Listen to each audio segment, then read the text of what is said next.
russe, Serge Tarasenko a la double nationalité française et britannique. Ingénieur, physicien nucléaire, il est employé depuis 30 ans au commissariat à l'énergie atomique français. Invité comme conférencier par des églises chrétiennes de toutes dénominations, mais aussi par des associations parlementaires et politiques nationales et internationales, son message est centré sur l'évangile de Jésus-Christ et la puissance de la croix face aux problèmes contemporains.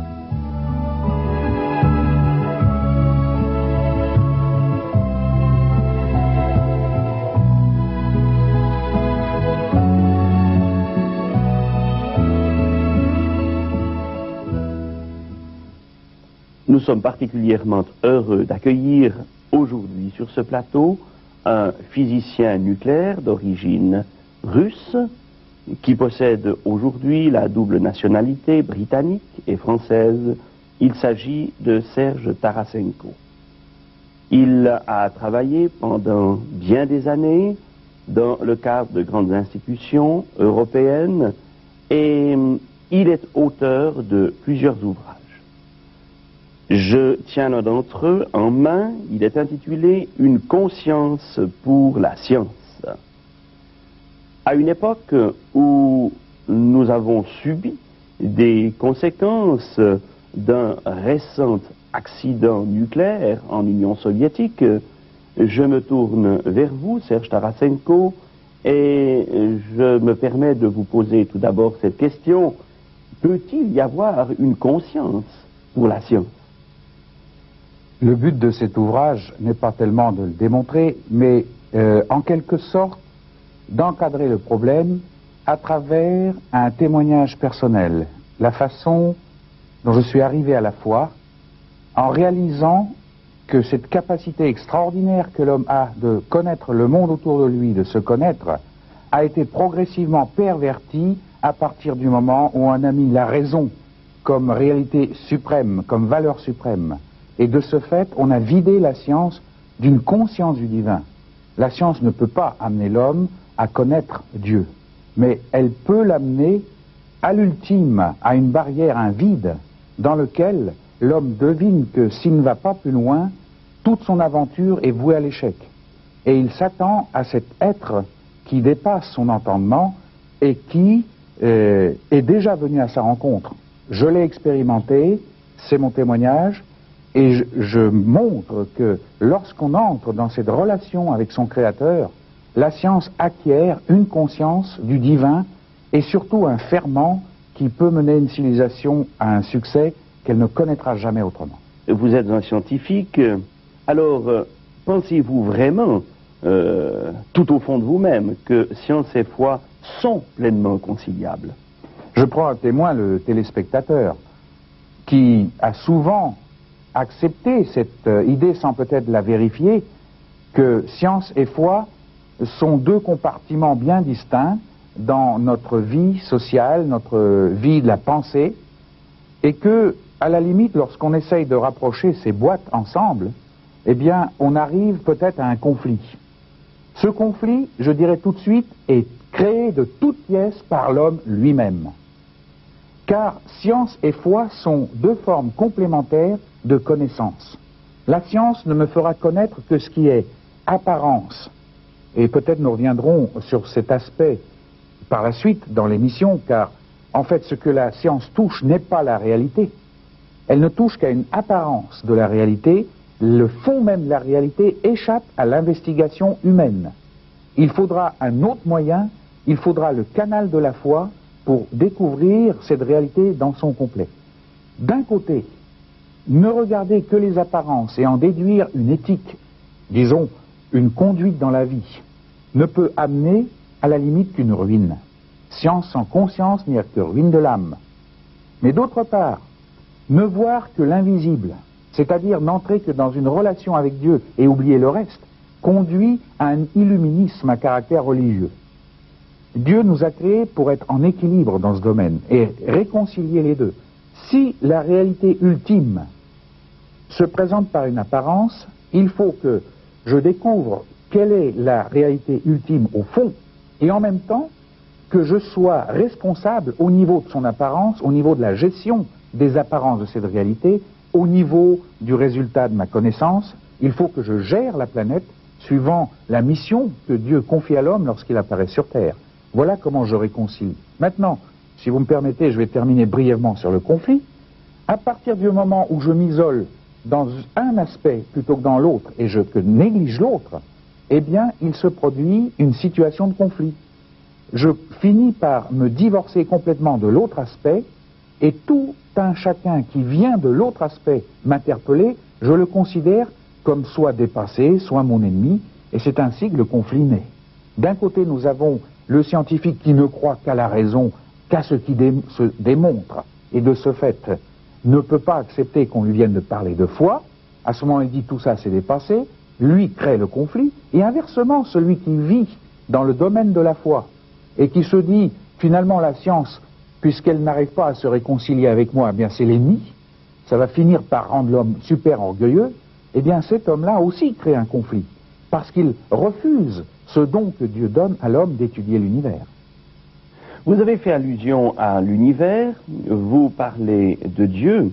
Il y a donc pour vous une intelligence derrière cet univers que nos sens nous permettent d'appréhender dans une certaine mesure.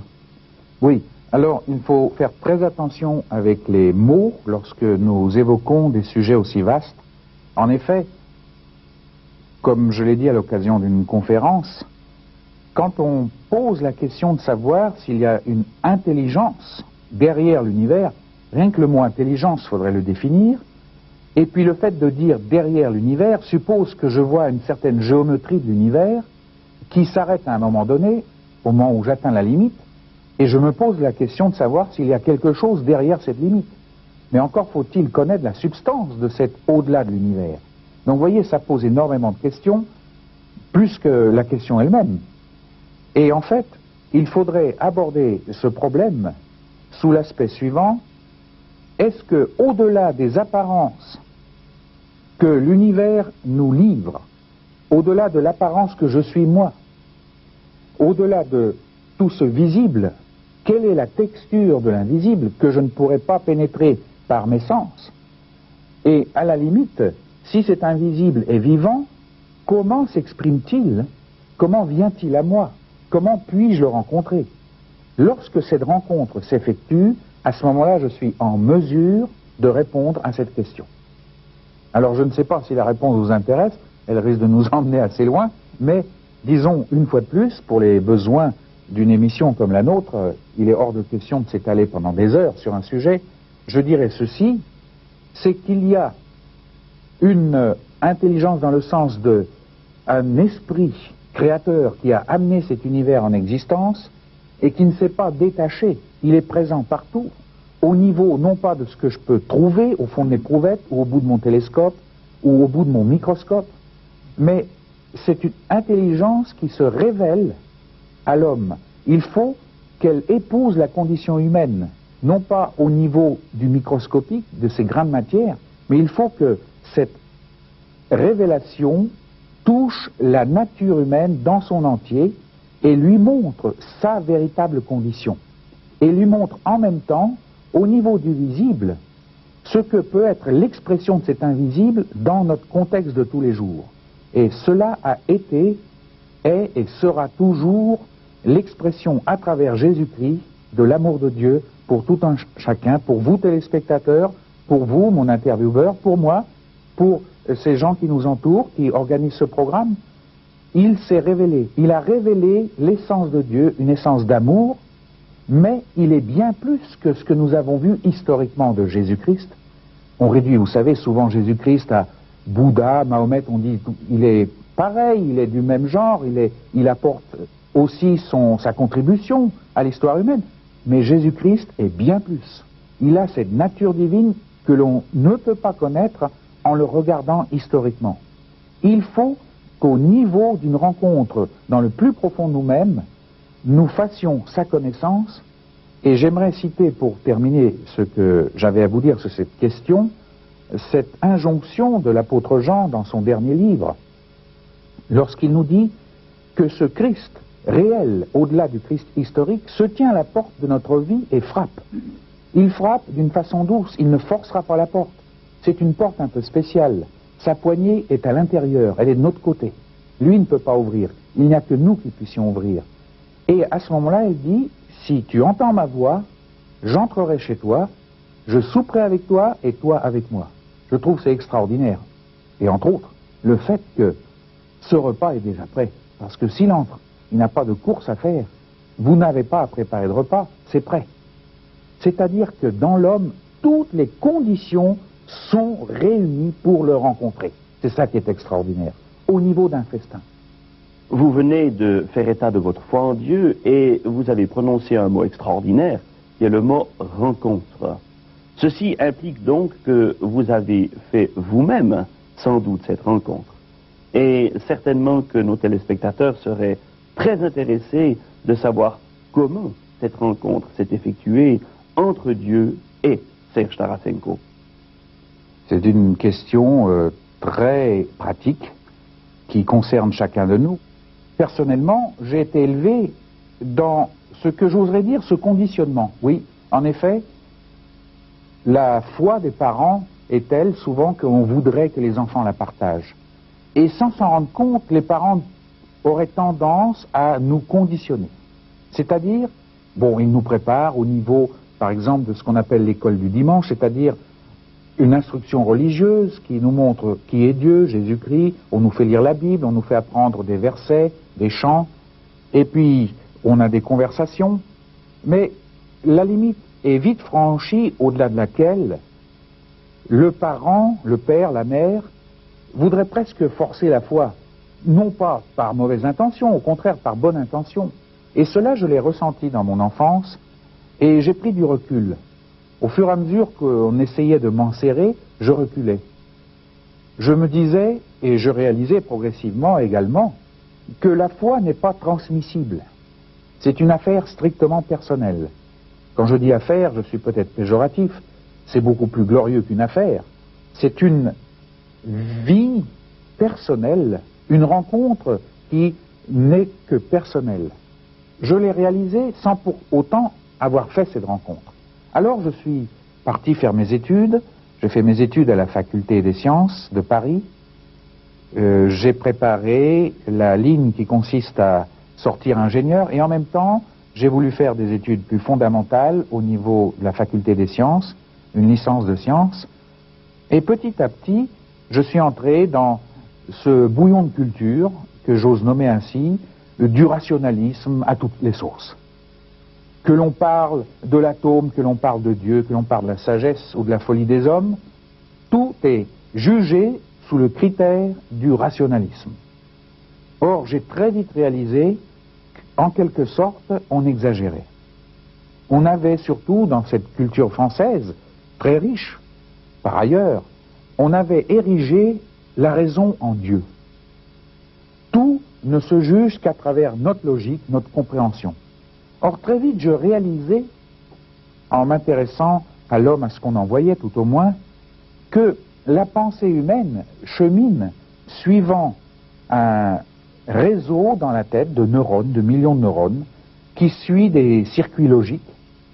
Et ces circuits logiques, c'est pas l'homme qui les a connectés, c'est le Créateur. C'est-à-dire que, à la limite, je vois l'univers logique et rationnel que parce que j'ai été créé pour le voir ainsi. Mais au-delà de ce que je vois des apparences logiques et rationnelles de l'univers, quelle est la réalité? J'ai immédiatement réalisé qu'il y avait un divorce entre ma façon de voir les apparences que nous donne notre formation, notre culture, et la réalité elle-même qui demeure essentiellement invisible. Et cela m'a posé une question, comment atteindre cette réalité, qui atteint le niveau d'une angoisse, ce que j'appelle l'angoisse existentielle, qui habite tout être humain. Il n'y a pas besoin d'avoir fait des études de sciences. Je crois qu'au niveau du charbonnier, au niveau de l'Africain dans sa brousse natale, cette angoisse est la sienne.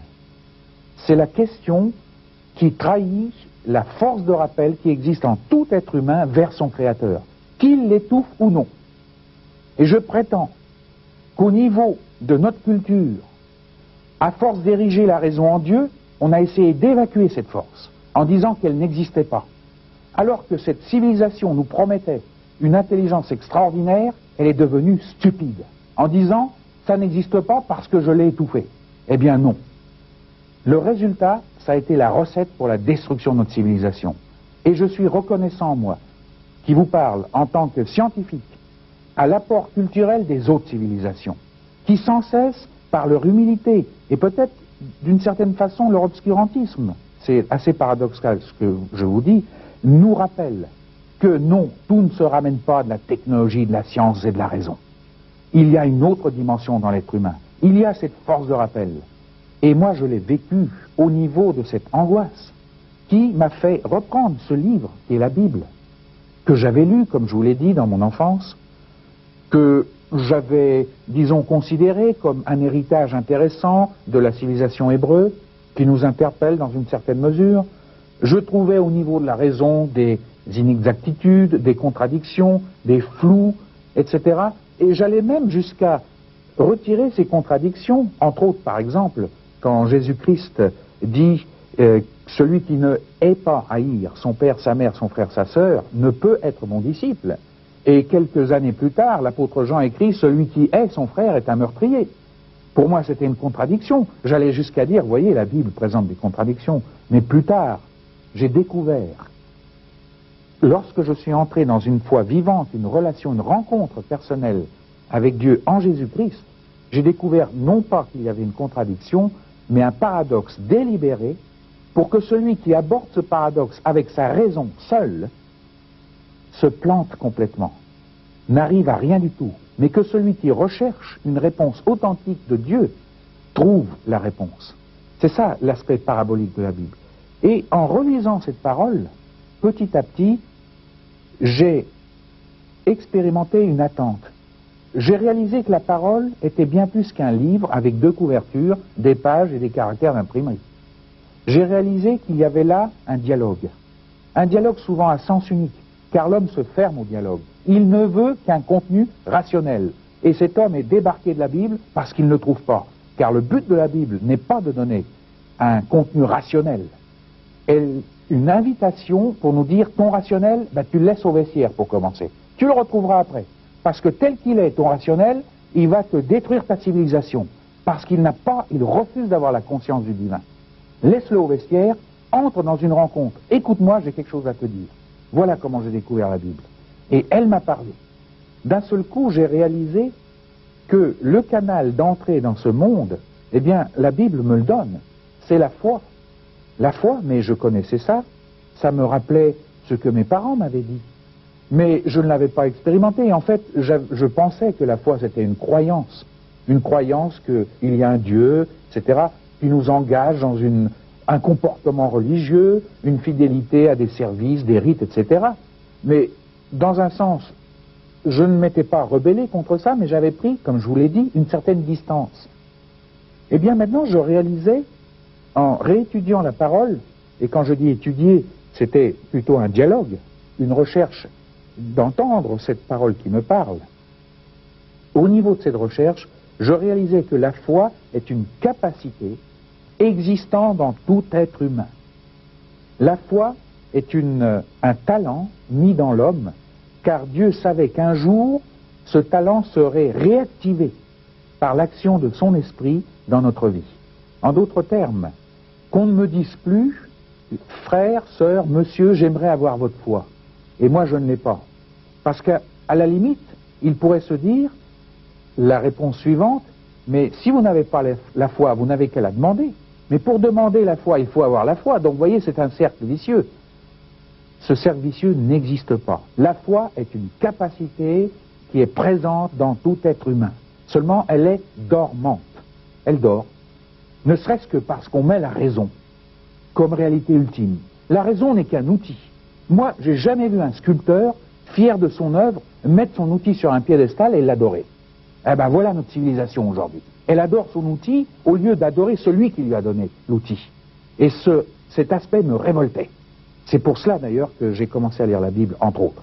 Eh bien la Bible répond, elle donne le miroir exact de cette nature humaine qui a toujours une tendance, après avoir évacué Dieu, à mettre quelqu'un d'autre à sa place. Dans le temps, c'était l'image de bois, c'était l'image de ceci, de cela. Maintenant, c'est la raison. On est tout aussi idolâtre et primitif.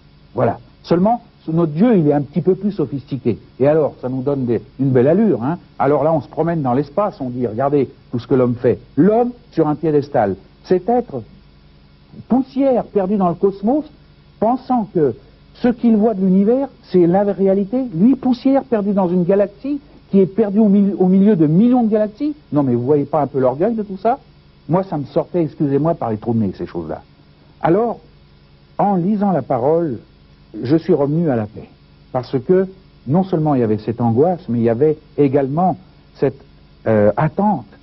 Et cette parole m'a parlé, et d'un seul coup, j'ai réalisé que Dieu était venu, comme je vous le disais au début de l'émission, au niveau d'une personne, la personne de Jésus-Christ, et qu'il avait pris sur lui cette angoisse, cette tyrannie de la raison, et autres formes de tyrannie d'ailleurs.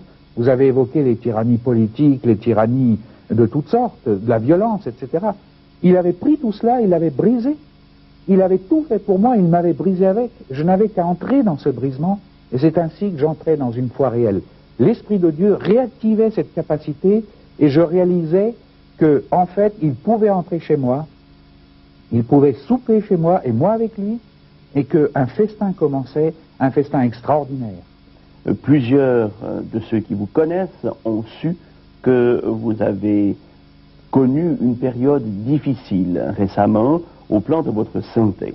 Vous avez fait une expérience difficile, nous l'avons dit, mais une expérience très riche aussi. Pourriez-vous nous en parler maintenant?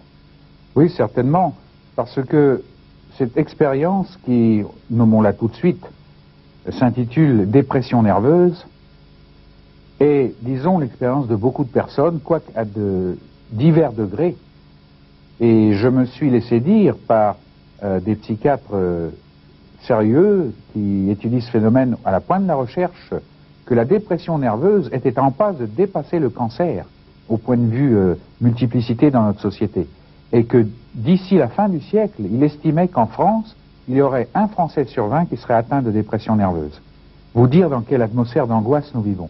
Mais ce n'est pas l'angoisse ni le stress qui m'ont tellement amené à cette dépression, c'est un ensemble de facteurs qui ont progressivement fait glisser mon être entier dans la dépression. La dépression est une maladie très particulière qui s'attaque à la dimension totale de l'homme. L'homme est corps, biologie, il est psychisme, intelligence, émotion, et il a aussi cette dimension invisible, insondable, que l'on ne peut pas mesurer, que l'on ne peut pas étudier, et qui fera que, par exemple, la psychanalyse ou toute autre forme d'étude de l'homme ne pourra pas pénétrer l'homme dans sa dimension totale. Cette dimension également peut être touchée par cette maladie. Et c'est ce que j'ai vécu, et j'aimerais en quelque sorte m'entretenir avec vous de cette maladie, et surtout de la façon dont je suis sorti de cette maladie. Elle a commencé d'une façon presque indétectable. Ça a été un glissement. Vous savez, quand on est dans une voiture dont le frein à main est desserré, elle commence à démarrer, vous ne vous rendez pas compte. Et puis, au moment où on acquiert de la vitesse, qu'il semble que nous sommes en pleine glissade, on va vers la catastrophe. Et c'est ce qui est arrivé au niveau de réaliser que je fatiguais beaucoup, que mon rendement au travail diminuait, que des questions sans réponse commençaient à me hanter, des angoisses, etc. Et aussi le fait que j'étais dans une situation de contrat renouvelable tous les 5 ans, dans un projet international, dont le patron était un homme qui voulait que les scientifiques qui travaillaient dans ce projet donnaient tout leur être à la science. C'est-à-dire qu'il avait inauguré un système de contrôle de notre travail qui allait jusqu'à contrôler ce que nous faisions pendant nos vacances et les temps libres. Et dans la mesure où notre activité de vacances et de temps libre était, dans son esprit, contraire à ce rendement scientifique, il s'arrogeait le droit de s'opposer à cela. Or, mon travail, enfin, disons, mon occupation pendant les temps libres, la majeure partie de mon temps libre, était précisément de propager la bonne nouvelle selon laquelle foi et science ne sont pas en contradiction, selon laquelle l'homme est appelé à se réconcilier avec son Créateur. Toujours est-il que ce directeur a su, à travers son système de contrôle ce que je faisais, et immédiatement il en a pris ombrage, au point de me faire dire, de me convoquer par l'un de mes supérieurs, ça se passait en 1983, et de me dire, ce que vous faites dans vos activités religieuses, comme il les appelait, est incompatible avec votre travail scientifique, car le fait que vous passiez du temps à préparer vos causeries, que vous voyagez, etc., font que quelque chose de votre activité intellectuelle se rend indisponible pour la science. Par conséquent, vous faites une activité contraire à la science, vous n'êtes pas totalement soumis à la science, vous devez arrêter ces activités. Et en fait, si vous n'arrêtez pas ces activités, votre contrat de 5 ans ne sera pas renouvelé. Il n'a jamais dit clairement, il n'a jamais écrit, bien sûr, car c'était une preuve d'atteinte à la liberté d'opinion, c'était absolument clair. Mais il m'a bien fait comprendre qu'il y aurait des difficultés au renouvellement de mon contrat. Bien sûr, j'ai dit non, que j'estimais qu'il avait une interférence avec un côté privé de ma vie qu'il ne devait pas avoir. J'ai continué, et cet homme a opposé toute tentative de me garder dans ce projet. On avait besoin de mes compétences pour la phase suivante. Après la phase construction, c'était la phase fonctionnement de la machine, mais mon contrat n'a pas été renouvelé. Donc j'ai dû partir, j'ai dû abandonner mes enfants qui s'étaient établis en Angleterre, j'ai dû chercher du travail dans le Midi. On m'avait préparé un travail dans l'autorité atomique dans laquelle je rentrais, mais il y a eu une mésentente entre deux niveaux hiérarchiques, ce qui fait que ce poste s'est fermé pendant que je voyageais avec mon déménagement. Donc je suis arrivé littéralement entre deux chaises. Progressivement, j'ai cherché donc du travail, j'ai pataugé là-dedans, j'ai perdu progressivement ma concentration, j'ai perdu le goût au travail, le sommeil se perdait, et finalement j'ai dû rentrer sur la région parisienne pour reprendre le travail que j'avais quitté il y a 15 ans, au moment où je suis parti à l'étranger. En plus, je n'ai pas retrouvé exactement mon travail, mais un autre, très gentiment proposé d'ailleurs par mes supérieurs hiérarchiques au commissariat à l'énergie atomique, mais parce que je n'étais pas en capacité d'effectuer ce travail, d'accomplir ma mission, j'en ai conçu une angoisse supplémentaire, ce qui fait que tout dans tout, à un moment donné, je suis officiellement entré dans cette maladie qu'on appelle la dépression nerveuse. Je suis entré au niveau physique, il y a eu des effets donc de l'esprit sur l'âme, de l'âme sur le corps, par ricochet, par cascade, d'angoisse, de tension nerveuse et aussi de crise psychosomatique. J'ai fait une crise de gastro-entérite, j'ai fait une crise de tachycardie, j'ai fait aussi une crise au niveau des reins qui n'avait comme origine que quelque chose de psychosomatique. Même dans le peu qui me restait de bon sens, de capacité de réfléchir, et il m'en restait peu, car j'avais atteint le niveau d'une véritable épave. Je ne pouvais plus écrire, je ne pouvais plus lire, je ne pouvais plus parler, j'avais perdu l'usage de mes cordes vocales. Dès qu'elles étaient utilisées, c'était un son rauque qui sortait, sans plus. Je ne pouvais plus conduire de voiture, je ne pouvais plus communiquer, causer avec qui que ce soit. Je ne faisais que dormir grâce à un somnifère très fort, à caractère hypnotique, qui me faisait tomber instantanément dans le sommeil, qui me faisait dormir 5 heures, et je me réveillais aussi instantanément. Et là, l'angoisse commençait jusqu'à la fin de la journée, où j'étais torturé de douleurs physiques de toutes sortes, et je me rendormais à nouveau. Les anti-anxiolytiques, les anti-ceci, cela, avaient perdu leur effet complet, je ne tenais plus qu'à coups de somnifère. Et dans cet état, je décidai de voir un psychiatre, parce que jusqu'ici, on me l'avait proposé, mais je refusais. Étant donné que la psychanalyse, à l'ultime, ne regarde que le versant visible de l'être humain. Or, je savais, non seulement pour l'avoir vécu, pour l'avoir partagé, et surtout pour l'avoir lu dans la parole, que l'homme a ce côté invisible, l'esprit, dans lequel, dans cette interface avec son psychisme, dans cette porte, vous savez, une porte à deux faces, cette porte a un regard sur notre psychisme, on peut s'analyser au niveau psychique, au niveau biologique, mais l'autre flanc de la porte, l'autre face, fait regard à cette partie invisible et ne peut pas le discerner.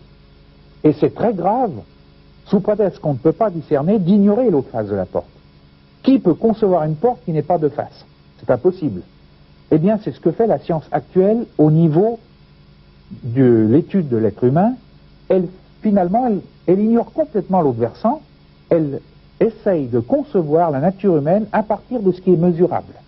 Et en ce faisant, elle est bancale et restera toujours bancale. C'est pour cela que les soins à apporter au niveau d'une interprétation bancale de l'être ne peuvent être que des soins bancaux. C'est-à-dire qu'à la limite, non seulement ne guérissent pas, mais finissent par détruire l'être humain. Et ça, je le savais, c'est la raison pour laquelle je ne voulais pas voir de psychiatre. Mais je décelais, finalement, je détectais, j'arrivais à découvrir l'existence d'un psychiatre chrétien qui croyait à cette dimension invisible et qui d'ailleurs, plus tard il me dira, lorsqu'il réalisait dans certaines formes de dépression une oppression au niveau de cet invisible, une oppression spirituelle, ne soignait pas cette personne, mais le renvoyait à soit un prêtre, soit un pasteur, pour une cure d'âme peut-être, et encore, il faudrait bien être d'accord sur ce qu'on entend par cure d'âme.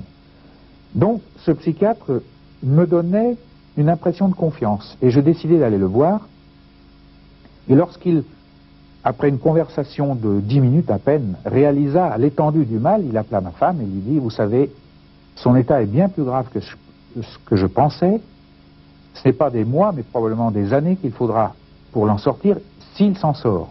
Car j'étais arrivé à quelques mois de l'aliénation totale. Il y avait déjà une décantation qui se produisait entre ma conscience de moi-même et la réalité autour de moi. À plusieurs reprises, je fus plongé dans une situation où je ne savais pas qui j'étais ni où je me trouvais. Ça a été très bref, mais c'était les premiers signaux d'alarme qui s'allumaient pour m'avertir de l'arrivée imminente d'une aliénation totale. Alors, il décida, ce psychiatre, de me soigner au niveau chimiothérapeutique. Car il ne croyait pas beaucoup à la psychanalyse, il en connaissait tous les revers, il était psychiatre de pointe, il faisait de la recherche, il était directeur d'un institut médico-pédagogique, et c'était un homme de confiance extraordinaire, jeune, brillant, et il décida de me soigner à l'aide des produits des découvertes les plus récentes en chimiothérapie au niveau de la fente synaptique, c'est-à-dire de cet endroit qui se trouve entre deux neurones et qui conditionne beaucoup l'état de notre santé au niveau mental et psychique. Et il prescrivit un médicament qui devait prendre effet dans les semaines à suivre. Exactement 3 jours après, je me réveillais un matin complètement délivré de toute angoisse, de toute oppression, une sensation que je n'avais pas vécue depuis 14 mois que j'étais malade. Mais une impression de libération extraordinaire. J'oubliais très vite que le reste avait été affecté par cela. Je décidai de courir dans la campagne. Je ne pus faire plus de 500 mètres. J'étais complètement épuisé. Mon corps n'était plus du tout entraîné à cela. J'essayais d'écrire une lettre. J'arrivais à peine à mettre quelques mots cohérents. Il a fallu que ce processus de guérison déclenché d'une façon aussi soudaine, instantanée, s'irradie dans le restant de mon être pour que progressivement mon psychisme et mon corps reviennent à la normale. Pourrait-on dire alors que vous avez vécu une espèce de miracle? De miracle, je dirais, parce que la question du miracle m'a été posée par le psychiatre. Qu'est-ce que vous entendez par miracle? Effectivement, je lui téléphonais et la première question que je lui posais au téléphone était la suivante. Dites, monsieur, votre médicament, celui que vous m'avez prescrit, quel est son temps d'action? À partir de quand doit-on réaliser les premiers effets? Oh, il m'a dit, vous savez, 3-4 semaines, on commence à se sentir légèrement mieux. Mais il faut attendre des mois, au moins 6 mois, pour retrouver un semblant d'équilibre. Or, moi, ça s'était fait en 3 jours. Et c'est à ce moment-là que je prononçais le mot miracle. Il me convoqua chez lui et me demanda ce que j'entendais par miracle. Bien sûr, il me demanda de raconter en détail ce qui s'était passé. Et miracle, pour moi, je le définis ainsi. Nous sommes entourés de toutes sortes de circonstances autour de nous et en nous qui font que ce que nous voyons se dérouler sous nos yeux peut être vu comme l'effet d'une cause. Une cause qui elle-même peut être l'effet d'une autre cause. Vous voyez, une sorte de ricochet qui nous ramène toujours à un point de départ dans un réseau de circonstances. Eh bien, il arrive des situations où on a beau remonter d'effet à cause, on n'arrive nulle part. On arrive à un plafond, en fait, on n'arrive pas à remonter à la cause première. Eh bien, ce ricochet d'événements amène ce qu'on appelle un miracle. Un miracle, l'origine, on ne peut pas la remonter au niveau de l'analysable. Il nous transcende, il a un point de départ dans quelque chose que nous ne pouvons pas voir. Alors, le psychiatre fut entièrement d'accord avec cette notion, mais il fut surpris de mon récit, car je lui dis la chose suivante: ce matin précis où je fus libéré, après quelques heures de tentative d'exercice physique, je réalisais soudainement que j'eus envie de dormir. J'allais au lit sans somnifère, je dormis pendant 1 heure. Ça a été pour moi une révélation. Je me suis dit, mais c'est que j'ai retrouvé le sommeil. Alors ce soir-là, je décidai de ne prendre aucun somnifère, de retourner au lit. Puisque j'avais dormi pendant 1 heure, il n'y avait aucune raison que je ne dormis pas cette nuit-là sans somnifère. Et c'est ce qui se produisit. Je dormis comme un enfant nouveau-né, sans l'aide d'aucun somnifère, par une décroissance brutale de la dose. Et depuis ce moment-là, j'ai dormi normalement. Alors lorsque le psychiatre entendit cela, il tiqua un peu, évidemment, parce que c'était contraire aux lois du bon sens médical, mais accepta le fait que je dormais sans somnifère. Toutefois, il me prescrivit un stimulant, parce que pour lui, miracle ou pas, il fallait me remonter. Je ne pouvais pas d'un seul coup débarquer dans la bonne santé instantanément. Miracle, d'accord, mais il était psychiatre avant tout. Il était croyant, mais il semblait qu'il fît un cloisonnement entre les deux. Dans son cabinet médical, il était avant tout psychiatre, et je lui tire mon chapeau, car c'était un scientifique honnête. Il me prescrivit donc un stimulant, et ce stimulant produisit un résultat tout à fait inattendu. Je devins super excité. Il fallait que ça saute. J'entraînais ma femme par ici. Nous faisions telle activité, et puis telle autre. C'était invivable. Ma femme téléphona avec angoisse au psychiatre, disant, mais qu'est-ce que vous lui avez donné? Une fièvre de cheval ou quoi? Ah, elle dit, d'accord, peut-être la dose était trop forte. Il diminua la dose de moitié. Même résultat. Il rediminua la dose encore de moitié, toujours même résultat, et au bout de 3 semaines, il élimina complètement ce stimulant. À ce moment-là seulement, je retrouvais un comportement non excité, normal. Donc, cela prouvait que le stimulant était en trop. J'étais effectivement et totalement guéri. Je n'avais pas besoin de stimulant, le reste se fit. Petit à petit, au niveau du psychique, au niveau de la pensée, vous savez que je pouvais plus penser, plus aligner 2 pensées logiques. Pendant ma maladie, je réalisais que des circuits se refermaient. Mais réellement, physiquement, j'entendais presque comme des claquements dans ma tête et des étincelles qui me parcouraient dans l'arrière-rétine, qui me donnaient l'impression que des circuits se remettaient en route. D'un seul coup, je réalisais que je voyais la logique d'un événement très simple et de plus en plus compliqué ensuite. Et non seulement j'ai retrouvé toute cette capacité intellectuelle qui était la mienne, qui était ce qu'elle était avant la maladie, mais beaucoup plus. Jamais je n'ai travaillé avec autant de clarté, de sens, de mes responsabilités, de vision des problèmes comme maintenant. C'est comme si une prime m'avait été accordée après la guérison, ou disons au moment de la guérison. Le corps également retrouva son usage, mais là il a fallu 3-4 mois. J'allais jusqu'à courir 80 à 100 km par semaine à pied, tellement je me sentais en forme. J'ai réduit depuis, parce que c'était un peu aberrant de courir tant que ça, mais je retrouvais complètement ma forme. Alors, peut-être, je devine un peu votre question, en tant que chrétien. Voilà, oui, effectivement, j'allais vous la poser. En tant que chrétien, comment intégrez-vous cette espèce de descente aux enfers dans votre vision de la vie et votre compréhension d'un Dieu qui vient à notre rencontre, qui nous aime, qui se révèle à nous en Jésus-Christ? Voilà. Ça, c'est une question extrêmement importante, parce que vous touchez là, du doigt, la grande question du sens de l'épreuve. L'épreuve, le test, en fait, le mot grec, enfin, et surtout la vision que j'ai de l'épreuve, qui est un test. Je suis aussi spécialiste des matériaux. Je sais qu'un matériau se teste jusqu'à la limite de rupture, quelquefois au-delà, mais disons, les tests non destructifs permettent d'étudier la capacité limite et ensuite d'améliorer le métal en fonction de ses limites pour faire reculer ses limites. Eh bien, Dieu permet l'épreuve, non pas comme un raté de l'histoire, En d'autres termes, nous ne vivons pas, nous ne sommes pas appelés à vivre dans un océan de bonheur d'où toute contrariété, d'où épreuve soit retirée. Nous vivons dans un monde ambivalent, dualiste, où joie et peine se côtoient tous les jours, et chacun apporte quelque chose à l'autre. Il n'y aurait pas de joie s'il n'y avait pas une peine en espèce d'antithèse, et ensuite la peine n'aurait aucun sens, serait tyrannisante s'il n'y avait pas une joie, et ainsi de suite. Dans l'épreuve, c'est cela. Eh bien, l'épreuve nous permet, Dieu la permet, pour nous faire avancer encore plus, et surtout, non pas simplement au niveau d'un passage négatif gratuit, mais dans la texture même de l'épreuve, il y a des leçons, il y a toutes les racines, tous les germes, je devrais dire, d'une amélioration de nous-mêmes qu'il permet. Et dans mon cas précis, j'ai découvert que maintenant je suis en position de voir la dépression. Et il y en aura de plus en plus. Peut-être d'être un instrument devenu en aide aux déprimés, mais surtout de voir à quel point, au plus creux de l'épreuve, Dieu est fidèle. Quand nous sommes environnés par le mensonge, et je l'étais, au point de croire que je n'étais plus chrétien, que jamais je n'avais été chrétien, vous allez peut-être vous trouver interloqué par ce que je vais vous dire, mais le niveau de mal était arrivé à un point tel qu'il avait une influence sur les appareils ménagers qui tombaient tous en panne. J'arrivais devant une télévision, il suffit que je m'assoie devant la télévision, qu'elle tombe en panne. Quand je me levais, elle se remettait en marche.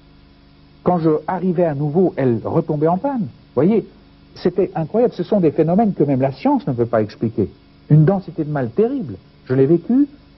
Pourquoi? Parce que, plus tard, certainement, je serai confronté à des situations où il y a ce mal, mais je connaîtrai l'envers de la médaille. Je sais qu'il y a une puissance de mensonge derrière. Et je sais que est mise à ma disposition une puissance qui a vaincu cette puissance de mensonge, qui ne se maintient précisément que par le mensonge. Il suffit de proclamer ce que l'œuvre de la croix a réalisé au niveau de la défaite de cette puissance pour qu'elle recule. Je l'ai déjà vécu maintes et maintes fois depuis ma guérison, au niveau de gens qui sont venus, au niveau d'épreuves. Mais bien plus. Puisque mensonge il y a, ce mensonge n'est pas forcément grossier. Il est subtil. Il se glisse au niveau de notre société, au niveau, par exemple, d'ériger la raison en réalité ultime. C'est un mensonge. Il n'y a pas besoin de le démontrer, c'est clair. C'est un mensonge que de dire qu'il ne faut croire que ce qu'on voit. Mais elle se glisse aussi, cette vérité mensongère, si vous me permettez ce paradoxe, cette vérité mensongère se glisse au niveau des croyants, par l'introduction de toutes sortes de psychanalyses au niveau des gens qui souffrent de leur passé parmi les croyants, et qui leur font croire que par suite d'examens approfondis de notre passé, en faisant ressortir le passé dans le présent, et même s'il faut en promenant Jésus par la main autour, comme ça a été dit aux États-Unis malheureusement, on pouvait guérir la personne. À la limite, on peut provoquer un soulagement, mais ce soulagement n'est que le masque qui cache une défaite encore plus grande, une destruction encore plus grande de l'être humain, car il s'agit là d'une manipulation malhonnête de l'être humain. Je prétends que étudier l'homme dans son versant visible, c'est le but de la psychologie, c'est intéressant, je le conçois, je le laisse là, tout en rappelant au psychologue qui ne voit qu'une partie de l'être humain, qui ne connaîtra jamais la vraie dimension, mais quant à en déduire une thérapie pour guérir les gens, là je crie non, je crie au scandale, je crie la destruction de l'être humain. Et j'irai aussi loin de dire que ça devient un champ expérimental. J'ai à côté de chez moi, dans la région parisienne, un hôpital où il y a des malades mentaux, dépressifs et autres, et viennent à cet hôpital des spécialistes de la psychoanalyse, de la psychothérapie, qui font leurs expériences. Ces pauvres malades servent de cobayes, c'est grave. Et le plus terrible, c'est que la loi autorise ces choses-là. On est en train de détruire à petit feu des êtres sous prétexte qu'on fait avancer la science de connaissance de l'homme. Pour cela, eh bien, si la maladie m'a donné au moins une constatation, une prise de position, c'est celle-là. Maintenant, je m'élève de toutes mes forces contre cette manipulation de l'être humain et qui se produit même dans nos églises. Parce que, en ce qui concerne nos maladies du passé, nos blessures du passé, la croix a apporté une solution définitive. La seule cure d'âme que je connaisse, c'est celle qui amène l'homme à la croix. Celui qui exerce un talent, un ministère de cure d'âme, doit toujours ramener le malade à l'endroit où il a été réellement guéri. L'œuvre de la croix en Jésus-Christ. Tout le reste n'est que supercherie, mensonge et manipulation de l'être humain. Que pensez-vous du récit de la création tel que nous l'avons au début du livre de la Genèse, dans la Bible. Le mot création, comme dirait le langage populaire, n'est pas scientifique. Mais il ne faut surtout pas se dire que parce que ce n'est pas scientifique, il faut le rejeter. Cela impliquerait le fait de croire que la science répond à tous les problèmes, résout tout, c'est le critère de vérité. Maintenant, au niveau de la science, on découvre qu'en fait, il y a doublé à notre univers un univers invisible. C'est-à-dire, on ne peut plus parler de réalité tangible et démontrable uniquement. Il faut maintenant vivre avec cette réalité d'un univers qui nous dépasse, dans lequel nous ne pouvons pas entrer. Eh bien, précisément, la création, c'est cela. C'est quelque chose de cet univers invisible qui débouche dans le visible, le mesurable, le tangible, le concret, chose sur laquelle je pourrais penser, réfléchir, voir logiquement, puisque j'ai été fait pour voir logiquement. La création, c'est cette émergence de quelque chose qui n'est pas le néant. La source n'est pas le néant, c'est un monde invisible qui échappe à mon investigation, mais qui débouche au niveau de ce que je peux percevoir. Voilà la création. Alors, la création de l'univers s'est manifestée, lorsque je lis le récit de la Genèse, à travers 3 impulsions. Et entre ces 3 impulsions créatrices, il y a eu tout un ordonnancement, une mise en ordre des structures, que l'on pourrait à la limite appeler transformation, évolution, voire évolution, pourquoi pas. Seulement, il faut être très précis sur ce thème. Parlons d'abord des 3 étapes créatrices. Seulement 3 fois dans le premier chapitre est utilisé le mot créer. Lorsque l'ordre apparaît, lorsque la vie apparaît et lorsque l'être humain apparaît. L'être, au-delà de la biologie de l'être, c'est-à-dire une dimension plus profonde. Ordre, vie et être. Évidemment, il faut l'ordre pour que les choses puissent s'organiser. Dans le désordre, on n'obtient rien du tout. Ensuite, la vie au niveau végétal, animal, et ensuite, au niveau de l'être humain, plus qu'une vie biologique, il y a toute une vie où le reflet du souffle de Dieu est constamment présent. Voilà ce que fait apparaître la création. Et entre ces étapes, ces 3 impulsions, il y a 2 étapes qui sont la mise en structure des choses. Cette structure est analysable. L'arrivée de l'ordre, de la vie et de l'être est inanalysable. Personne ne pourra dire au niveau scientifique pourquoi les choses sont mieux ordonnées. Il pourra que constater l'ordre, mais sans dire pourquoi. De la même façon, la vie. On peut constater la vie par ses phénomènes, ses caractéristiques, mais personne ne pourra dire ce qu'est la vie. De la même façon, l'être humain. Entre autres, on ne pourra pas expliquer le comportement humain totalement. Mais revenons à ces étapes intermédiaires où l'homme assiste à une structuration grâce aux fossiles, grâce à l'analyse dans le temps, à la datation du carbone 14, etc. Il assiste à une structuration de l'univers avec recul. Car lorsque l'univers a démarré, l'homme n'était pas là. Donc déjà, la science de l'étude des origines de l'univers ne sera qu'une pseudo-science. Ça ne sera jamais une science exacte. Car une science exacte exige qu'un observateur soit présent, qu'il puisse manipuler ce qui se passe à ce moment-là pour que ces théories soient vérifiées. Or, personne n'ayant été présent, cette science des origines de l'espèce ne sera qu'une pseudo-science. Une spéculation sans plus. Voilà, soyons clairs là-dessus, ne mettons pas le mot science sur l'évolution. L'évolution ne sera jamais une science, c'est clair. Ensuite, l'évolution ne peut voir que ce qui est visible. Elle ne peut pas voir le pourquoi de l'ordre, le pourquoi de la vie, le pourquoi de l'être. Donc, l'étude de l'origine des espèces, de leur formation, de leur structuration, sera bancale. Alors, lorsqu'elle se targue, lorsque je dirais, pour être plus précis, de laisser la porte ouverte à des manipulateurs de ces théories, et il y en a qui veulent justifier leur incroyance, car il n'y a rien de plus non naturel que ne pas croire. L'homme a été fait pour croire en Dieu. Ne pas croire, c'est complètement hors nature, et non pas l'inverse. Il est beaucoup plus difficile de ne pas croire que de croire. C'est incroyable le nombre de choses qu'on doit croire pour rester un incroyant. Voilà le grand paradoxe de l'incroyance. C'est incroyable le nombre de choses qu'il faut croire pour rester un incroyant. Entre autres, que le monde est sorti du hasard et été poussé par la nécessité.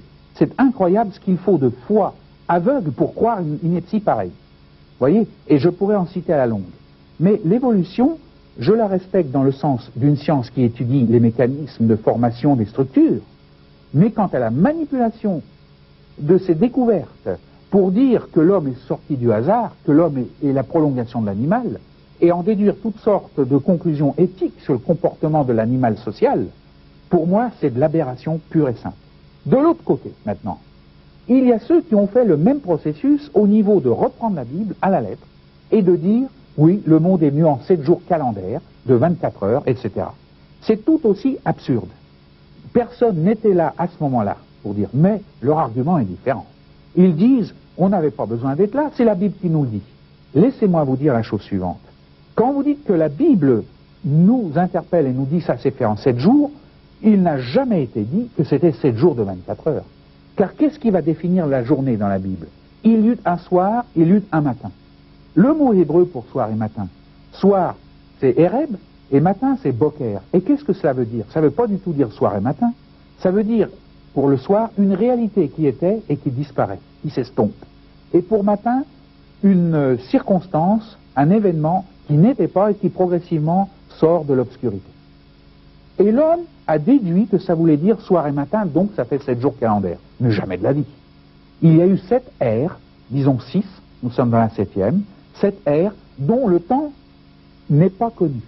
Mais pourquoi se polariser sur le temps? N'est-ce pas dévier d'une façon très subtile la véritable question?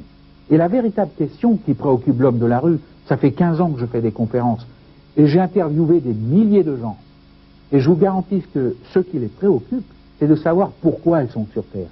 Qu'ils soient arrivés du singe ou de telles algues, cela, à la limite, ils s'en fichent. Pourquoi sont-ils sur Terre? Quel est le sens de leur existence? Et la Bible, parole de Dieu, c'est ce qu'elle nous donne comme réponse. Elle nous dit, voilà, en gros, ça s'est passé comme ça. Mais gare à vous, si vous vous polarisez sur le comment, vous allez vous y perdre. Car ma réponse est la question du pourquoi. Pourquoi vous êtes sur Terre? Parce que Dieu a une mission pour vous, un sens. Il veut vous amener à la perfection à travers votre histoire.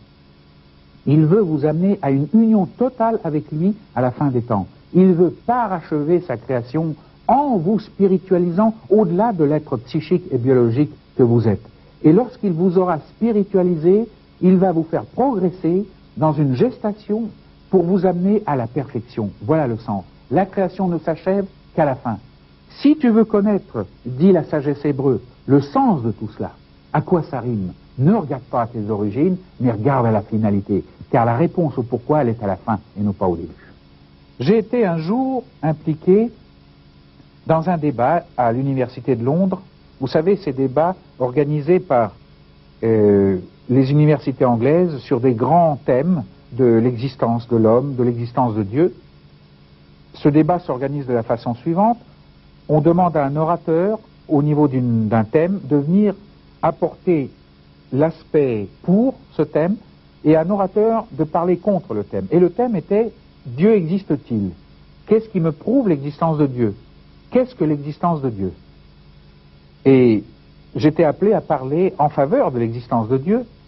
Et évidemment, l'auditoire s'attendait à ce que je prouve l'existence de Dieu, plus ou moins. D'autre part, à mes côtés était assis un professeur de philosophie, athée, qui ne croyait pas du tout en Dieu, et qui devait amener la thèse de la non-existence de Dieu. On parle chacun pendant 10 minutes, ensuite chacun a 5 minutes pour dire ce qu'il pense de ce que l'autre a dit, ensuite les questions viennent du public, et pour terminer, chacun a 3 minutes pour conclure. Et dans ce débat, l'opposant à la thèse de l'existence de Dieu a commencé par montrer où avait entraîné, au niveau d'une religion, cette conscience de l'existence d'un Dieu qui ne se prouvait pas, qu'on ne pouvait pas prouver, qui a amené toute une sorte de vue illuministe du monde, de guerre de religion, d'opium du peuple, et il en a rajouté, et il a montré que maintenant nous vivons enfin une libération vis-à-vis de ces préjugés au niveau d'une existence de Dieu, et qu'à la limite, on pouvait s'interroger sur un aspect transcendant à l'être humain, car cet homme, en quelque sorte, réalisait que, au niveau rationnel, on peut peut-être évacuer une certaine idée de Dieu, mais il réalisait qu'il y avait une demande de Dieu à cause du renouveau des religions dans le monde, qui est une caractéristique du siècle où nous vivons. Donc il ne pouvait pas complètement évacuer les dieux, Et il disait, il faut quand même vivre avec, voilà. Ensuite, on m'a passé la parole, et la chose que j'ai essayé de montrer était la suivante. Quand on parle d'existence de Dieu, il faut savoir de quoi on parle. Prononcer le mot Dieu, immédiatement suscite une idée, une certaine idée, Dieu. Quand mon opposant, et je l'ai nommé par l'intermédiaire du président, Monsieur le Président, quand mon opposant a dit que Dieu n'existait pas, il avait une certaine idée. Mais avant de parler de Dieu, quand on parle d'électrons, on parle de quelque chose que l'on connaît. Ceux qui ne connaissent rien à l'électron sont invités à se taire, évidemment. Mais quand on parle de l'existence de Dieu, il faut encore connaître Dieu.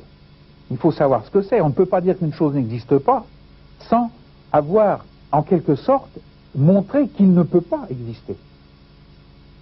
Alors, la question était la suivante, j'aurais relancé la balle, je leur ai dit, pour connaître Dieu, pour savoir s'il existe, il faut le rencontrer. Ce n'est pas parce que je n'ai pas rencontré Dieu qu'il n'existe pas, je lui ai peut-être tourné le dos, et délibérément. Et c'est ça le préjugé rationaliste. Ils partent de l'hypothèse que Dieu n'existe pas, base de l'idéologie marxiste, entre autres, mais ils ne peuvent pas prouver que Dieu n'existe pas. Et eux ont besoin de preuves. Or, Dieu ne se prouve pas, ni dans son existence, ni dans son non-existence. Dieu se rencontre comme une personne vivante. Une personne dont la dimension, certes, nous dépasse complètement. Mais un jour, il est venu au niveau de notre dimension, il est venu en Jésus-Christ, rencontrer l'homme. Et d'ailleurs, il l'a rencontré au niveau d'une mort, avant que la vie jaillisse. Tout dans la nature nous parle d'une précédence de la mort sur la vie. La graine doit mourir avant de relâcher son potentiel, de la forme de 10, 20, 30 grains. De la même façon, l'homme, avant de connaître Dieu, doit mourir à ses idées de Dieu, même religieuses de Dieu, ses théologies de Dieu. Il doit les évacuer pour se présenter tel qu'il est devant Dieu, qui vient à sa rencontre. Le mot de rencontre que vous utilisez pourrait être aussi peut-être remplacé par celui de conversion. Je n'ai pas l'intention de remplacer rencontre par conversion. Je prolongerai rencontre par conversion. La cause, c'est la rencontre, l'effet, c'est la conversion. Une rencontre, c'est Dieu qui vient vers nous. Il est venu, il a été présent dans l'histoire, l'homme ne l'a jamais décelé. Mais il s'est manifesté d'une façon concrète au niveau de la personne de Jésus-Christ qui a épousé notre condition. Et déjà, en son temps, historiquement, il nous avait rencontrés, tant les générations précédentes que les générations qui allaient suivre. Il avait rencontré toutes les générations humaines, car il avait pris sur lui, pas tellement leurs conditions, leur histoire, mais les conséquences d'une séparation à travers cette histoire d'avec Dieu. Des conséquences de tyrannie, de destruction lente, et de misère que cela comporte, d'angoisse entre autres. Il a pris toutes ces conséquences et il les a brisées. Il a libéré l'homme. Mais en libérant l'homme d'une façon historique peut-être, il l'a libéré au-delà de l'histoire. Car non seulement il nous a rencontrés à travers l'histoire, et si ce n'était qu'une rencontre à travers l'histoire, ça aurait été vrai pour les gens de l'époque, mais il nous a rencontrés dans l'autre doublure, dans cette doublure invisible, dont nous faisons partie, car nous sommes aussi faits du visible et de l'invisible, des apparences et d'une réalité invisible. C'est là qu'il nous a rencontrés. Il nous a rencontrés en fait dans notre véritable identité qui dépasse, qui fait sauter le cadre de l'histoire et du temps. Donc, sa rencontre devient notre rencontre disponible maintenant, à l'heure de ce programme, à l'heure de l'écoute de ce programme, à l'heure des répercussions de ce programme dans votre vie, chers téléspectateurs. Il est rencontrable, si je puis dire, par ce néologisme, la réalité. Et lorsque je l'accepte, lorsqu'il entre dans ma vie, à ce moment-là, un changement s'opère, je suis converti. Il y a une métanoïa, un demi-tour, métanoïa, mot grec, un demi-tour qui s'effectue, et la conversion, c'est cela. Alors, cette conversion traduit le fait qu'il m'a rencontré, que je l'ai rencontré, et que dans cette symbiose, une transformation s'effectue qui affectera toute ma vie. Une conversion qui va durer toute ma vie, car elle va toucher tous les compartiments. Je vous remercie beaucoup. Effectivement, le texte biblique nous dit « Tournez-vous vers moi et vous serez sauvés ». Un autre texte dit encore « Prépare-toi à la rencontre de ton Dieu ». Eh bien, ce Dieu veut effectivement rencontrer chacun et chacune d'entre nous.